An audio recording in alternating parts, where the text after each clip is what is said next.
Hi there, South Spencer High School. I'm Stuart Hill, and I am so delighted that your teacher, Miss Mundy, reached out to me about your performance of Don't Be Seen. I'm honored and delighted that you are singing this piece. It means a lot to me, and it's always great to hear from choirs and choir teachers who are performing my music. It really is a great honor. I really enjoyed hearing you sing. So let me tell you some things right away that I noticed and thought were big positives about your performance.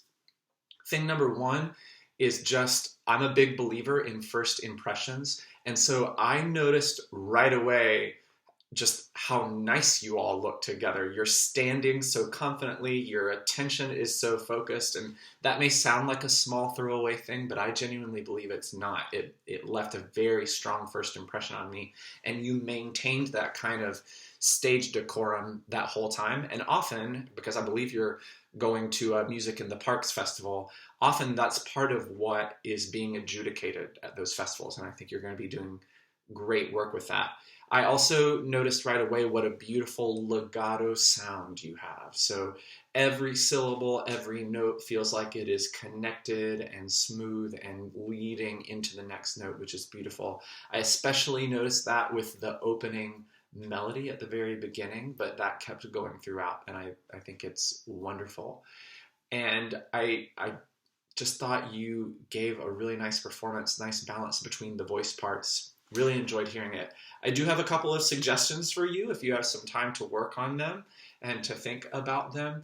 So, one thing in particular is the ah vowel that's in the middle of certain words. So, in words like night and light, of course, we don't speak them that way. We say night and light. It's a little bit more east-west sound. But when singing them, it's better to make them more of a north-south sound.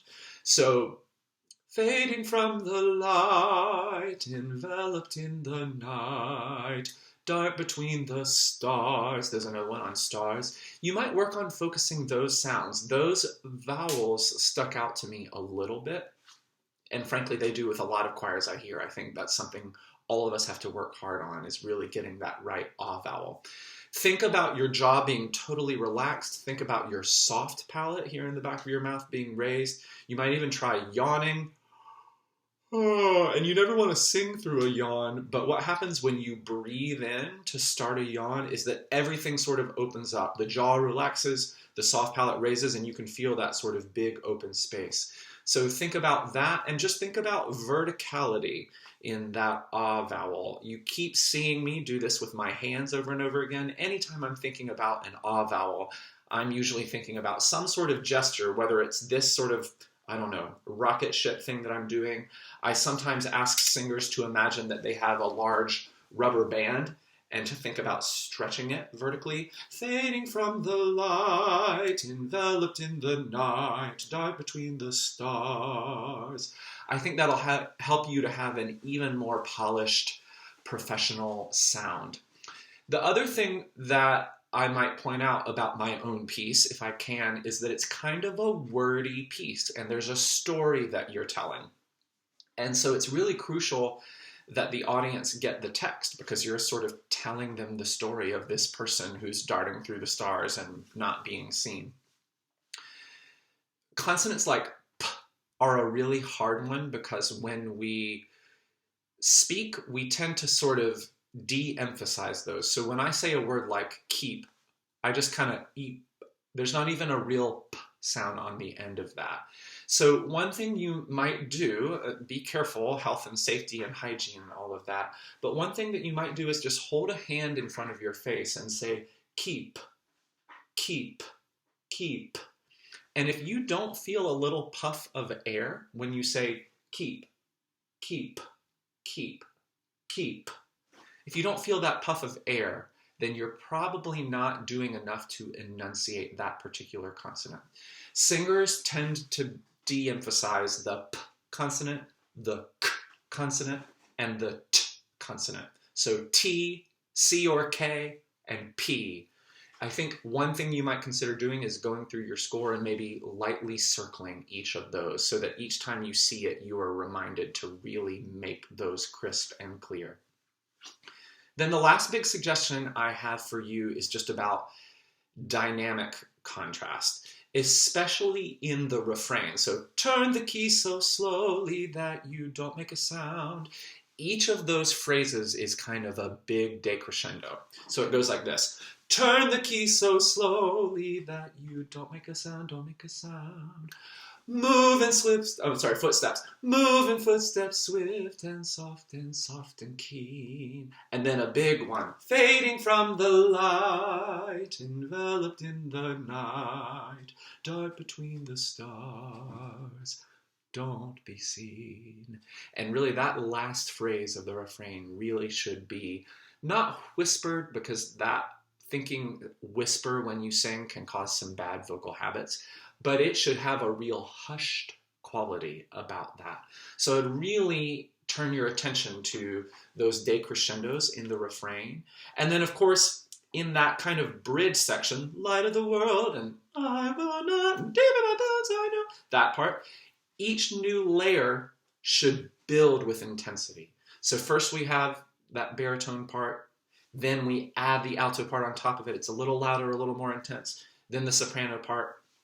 This can be hard over video, but I would say to my ears, you stayed in a pretty stable dynamic range throughout the song.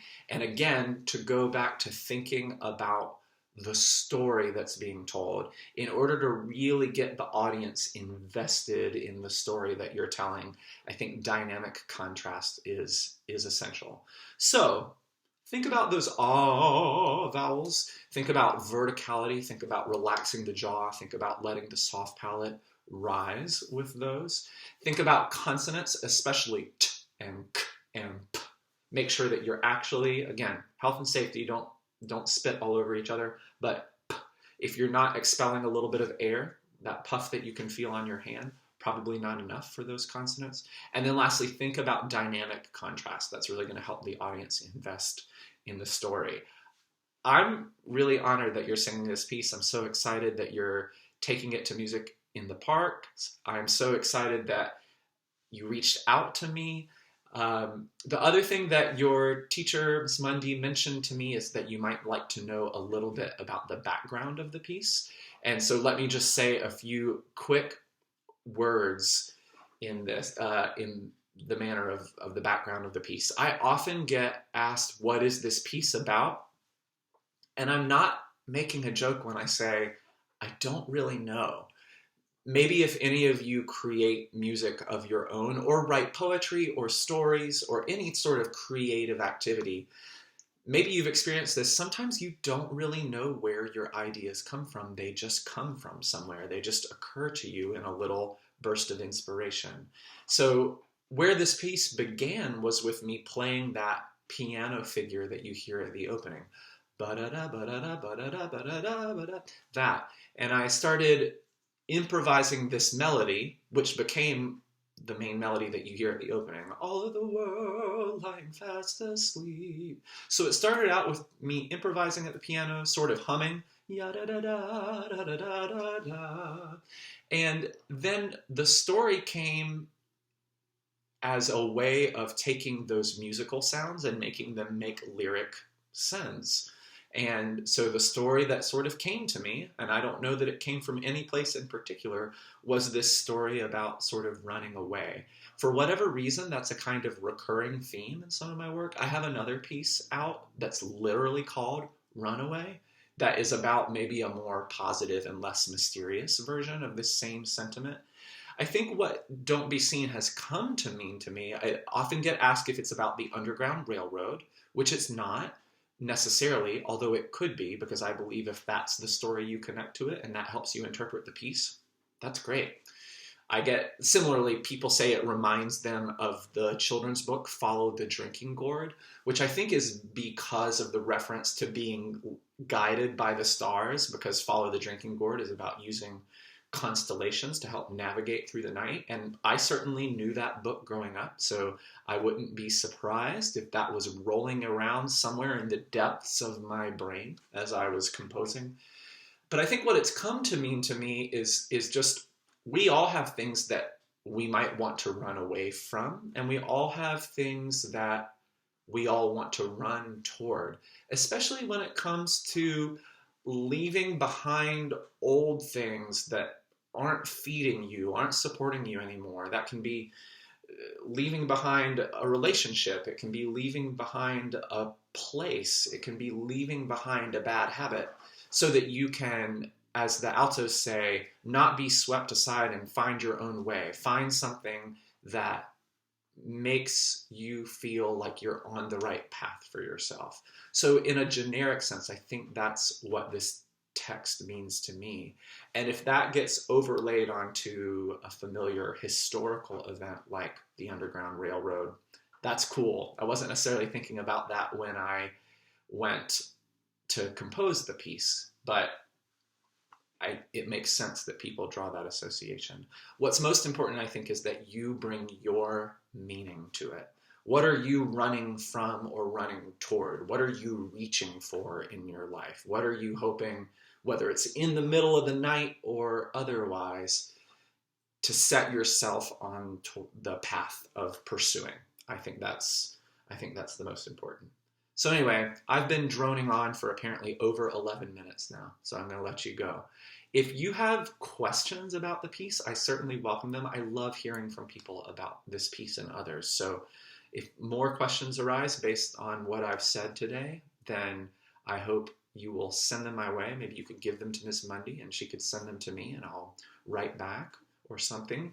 But most importantly, I want to say thank you for singing this piece. Thank you for the hard work you're doing. This is such a strange time for music making, so I'm glad you're doing what you can. Be safe, wash your hands, get vaccinated, all those things that help us move forward in this life and back to more normal things.